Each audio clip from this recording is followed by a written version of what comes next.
चलिए, नमस्कार दोस्तों, मेरा नाम है अतुल श्रीवास्तव और स्वागत है आपका नेक्सस जीएस में।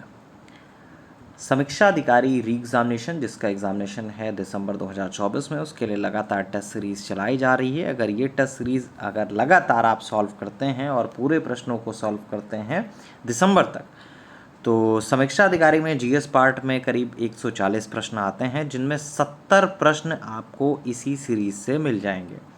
चलिए शुरुआत कर देते हैं। और ये मैं ऐसे नहीं कह रहा हूँ, नेक्सस जीएस जो है वो 2015 से चल रही है और लगातार अपने सिलेक्शन के लिए फेमस है। चलिए शुरुआत कर देते हैं। राष्ट्रीय भाला फेंक दिवस के बारे में बात करें तो राष्ट्रीय भाला फेंक दिवस मनाया जाता है 7 अगस्त को। किस लिए मनाया जाता है ये आपको कमेंट बॉक्स में बताना है। नेक्स्ट, पहलवान विनेश फोगाट को अधिक वजन होने के कारण पेरिस ओलंपिक 2024 की कुश्ती प्रतियोगिता से अयोग्य घोषित कर दिया गया। वह किस भार में खेल रही थी? तो करीब 50 केजी में खेल रही थी। अच्छा, कितने भार उनका ज़्यादा था, कितना भार उनका ज़्यादा था जिसकी वजह से उनको बाहर किया गया है, ये आपको बताना है। कितने ग्राम अधिक था? बहुत ज़्यादा चर्चा में था, होपफुली आप में से मैक्सिमम लोगों को पता होगा, तो कमेंट बॉक्स में आपको बताना है। भारत और किस देश के मध्य उदार शक्ति अभ्यास का आयोजन किया गया? तो मलेशिया के मध्य। भारतीय पुरुष हॉकी टीम ने पेरिस ओलंपिक 2024 में कौन सा पदक जीता है? तो कांस्य पदक अपने नाम पे किया है। पेरिस ओलंपिक 2024 में भाला फेंक खिलाड़ी नीरज चोपड़ा साहब ने 89.45 मीटर का थ्रो करके कौन सा पदक अपने नाम किया है? तो रजत पदक अपने नाम किया है। किस राज्य में स्थित गुरु घासीदास तिमोर पिंगला अभयारण्य को देश के तीसरे सबसे बड़े टाइगर रिजर्व के रूप में अधिसूचित किया गया? तो छत्तीसगढ़ में है ये क्वेश्चन आपके एग्जामिनेशन में डायरेक्टली पूछा जा सकता है। भारत का पहला एआई आधारित आंगनबाड़ी केंद्र कहाँ खोला गया? गाजियाबाद में खोला गया। ओलंपिक में विशिष्ट योगदान के लिए हाल ही में ओलंपिक ऑर्डर से सम्मानित किया गया है। तो किसको सम्मानित किया गया है? अभिनव बिंद्रा जी को। अंतर्राष्ट्रीय ओलंपिक संघ के एथलीट आयोग के दूसरे उपाध्यक्ष के रूप में हाल ही में किसे चुना गया? तो अभिनव बिंद्रा जी को। भारत और किस देश के मध्य संयुक्त सेनाभ्यास मित्र शक्ति का आयोजन किया जा रहा है? तो श्रीलंका के मध्य। हॉकी इंडिया द्वारा भारत की जूनियर पुरुष हॉकी टीम के मुख्य कोच के रूप में किसे नियुक्त किया गया? तो पीआर श्रीजेश जी के। इन्होंने हाल ही में संन्यास की घोषणा की है। नेक्स्ट है, नजरायण पक्षी अभयारण्य और आर काजबुला पक्षी अभयारण्य को हाल ही में रामसर स्थल की सूची में शामिल किया गया है। किस राज्य में है? तो तमिलनाडु में है। अच्छा बताइएगा, रामसर स्थलों की संख्या कितनी हुई है? वर्तमान में रामसर स्थलों की संख्या कितनी है? कमेंट बॉक्स में आपको बताना है। अगर फेसबुक पे देख रहे हैं तो वहाँ पे कमेंट बॉक्स में बताना है, यूट्यूब पे देख रहे हैं तो वहाँ पे कमेंट बॉक्स में बताना है। निम्नलिखित में कौन सी नहर दक्षिण जर्मनी में आंतरिक जलमार्ग के रूप में प्रयोग की जाती है? तो कौन सी नहर जो है वो प्रयोग की जाती है? लुडविग्स नहर जो है दक्षिणी जर्मनी में आंतरिक जलमार्ग के रूप में प्रयोग की जाती है। ब्राज़ील में विशाल कहवा बागानों को क्या कहा जाता है? तो ब्राज़ील में विशाल कहवा बागानों को कहा जाता है फजेंडा। निम्नलिखित युग्मों के में कौन सा सही सुमेलित नहीं है? तो गिनी बिसाऊ सही है। ताइवान ताइपेई सही है। निकारागुआ मानागुआ सही है। मालदीव मलाबो ये गलत है। मालदीव की जो राजधानी है माले है, जबकि मलाबो जो है वो आपका इक्वेटोरियल गिनी की राजधानी है। तो अगर मालदीव की राजधानी के बारे में पूछा जाए तो माले है।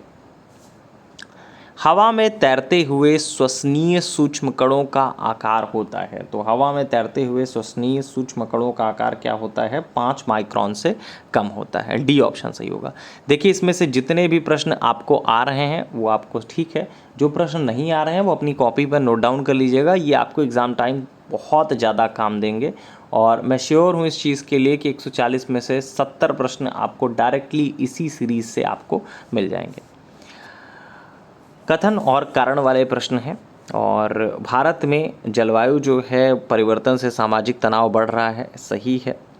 और इसके अलावा दूसरा, मौसम की चरम दशा की बारंबारता और तीव्रता से खाद्य सुरक्षा पर गंभीर प्रभाव पड़ेंगे। तो दोनों सही हैं, ए आर दोनों सही हैं तथा आर ए की सही कारण है।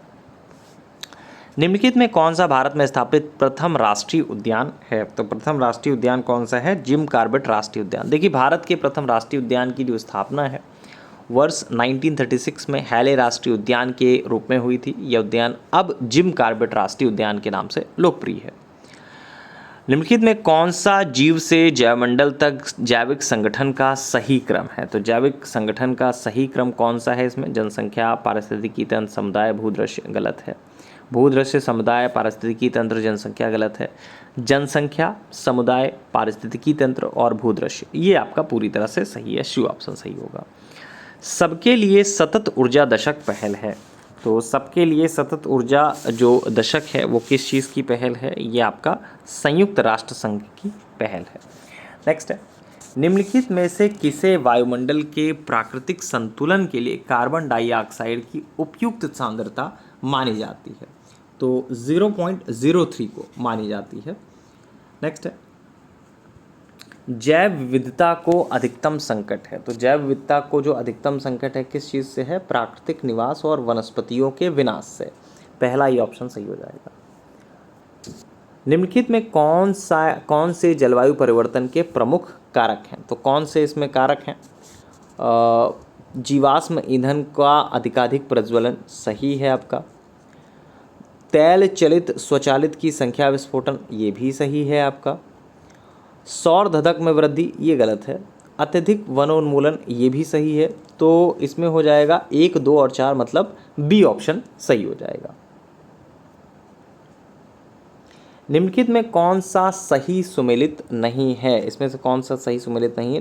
नील हरित शैवाल धान सही है। राइजोबियम लेग्यूमिनी सेरम मटर ये भी सही है। एजोडोबैक्टर गेहूँ सही है। एजोला मक्का ये गलत है।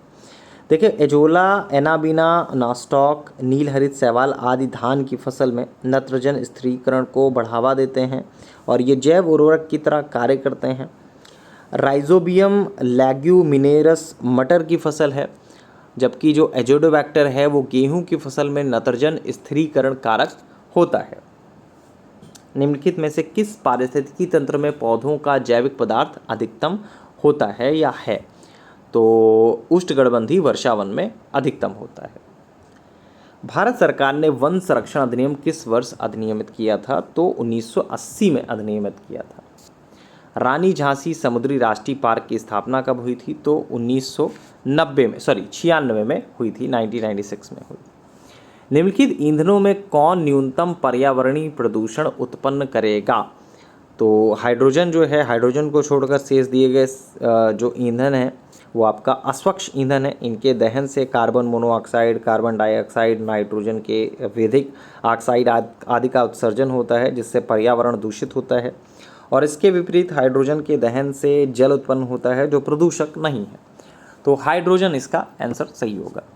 तो कुल मिलाकर आपको आज जो है 28 क्वेश्चन दिए गए। लगातार आपके 28-30 क्वेश्चन जो हैं दिए जा रहे हैं। 25 से 30 क्वेश्चंस के बीच में दिए जा रहे हैं, जिसमें करंट अफेयर्स का भी अच्छा खासा पार्ट रहता है, जीएस का भी पार्ट रहता है। क्वेश्चंस की संख्या बढ़ेगी अगर आप लोग कहेंगे कि हाँ क्वेश्चंस की संख्या इंक्रीज़ होनी चाहिए। अभी हमारा जो टारगेट है वो अपने टारगेट के हिसाब से काम कर रहे हैं कि ऑलमोस्ट आपका 2000 क्वेश्चन के आसपास आपको देंगे और 2000 क्वेश्चन में 70 क्वेश्चन आपके आसानी से आपकी परीक्षा में पूछ लिए जाएंगे। ठीक है, तो ऑलमोस्ट मेरिट का 50% आपका बोल सकते हैं कि मेरिट जो है, अगर 70 क्वेश्चन जीएस में आपने सही कर लिए समीक्षा अधिकारी में, तो उधर आपका 50 क्वेश्चन, तो आपका 50 से 55 क्वेश्चन के आसपास हिंदी में लोग सही कर लेते हैं तो 125 क्वेश्चन बन जाता है। मेरिट जो है 120 से 22 के बीच में जाती है। तो अगर आपने ये सीरीज़ ही पूरी तरह से तैयार कर ली तो आपका काम बन जाना है। चलिए फिलहाल के लिए इतना ही। Thank you so much.